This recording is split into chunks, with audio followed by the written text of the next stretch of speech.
Moi-même, Paul, je vous exhorte par la douceur et la bonté du Christ.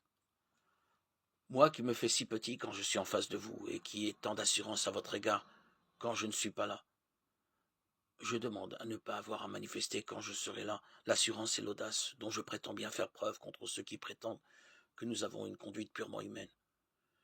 Notre conduite est bien une conduite d'homme, mais nous ne combattons pas de manière purement humaine. En effet, les armes de notre combat ne sont pas purement humaines. Elles ont de par Dieu la puissance qui détruit les forteresses.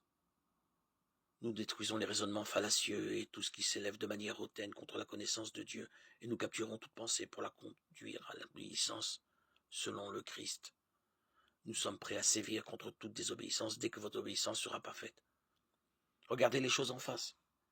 Si quelqu'un est convaincu d'appartenir au Christ, qu'il se rende compte encore de ceci.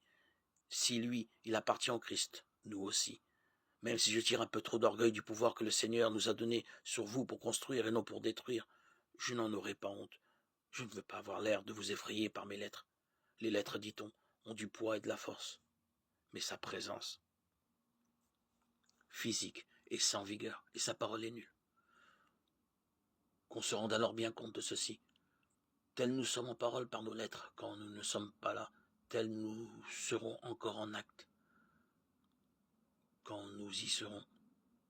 Nous n'oserons pas nous égaler ou nous comparer à des gens qui se donnent à eux-mêmes une recommandation. Lorsqu'ils se prennent eux-mêmes comme unité de mesure et se comparent à eux-mêmes, ils sont sans intelligence. Nous n'aurons pas un orgueil démesuré, mais nous garderons la mesure du domaine que Dieu nous a attribué, à savoir de parvenir même jusqu'à vous. En effet, nous ne dépassons pas nos limites comme si nous n'avions pas à parvenir chez vous, car chez vous nous sommes arrivés les premiers pour annoncer l'évangile du Christ. Nous ne tirons pas du labeur des autres un orgueil démesuré, mais avec la croissance de votre foi, nous avons l'espoir de grandir chez vous de plus en plus en respectant notre domaine, et de porter l'évangile au-delà de chez vous sans tirer orgueil de travaux tout faits dans le domaine des autres. Celui qui veut s'enorgueillir, qu'il mette son orgueil dans le Seigneur. L'homme dont on reconnaît la mission, ce n'est pas celui qui se donne à lui-même une recommandation, c'est celui que le Seigneur recommande. 2 Corinthiens 10, 1, 18.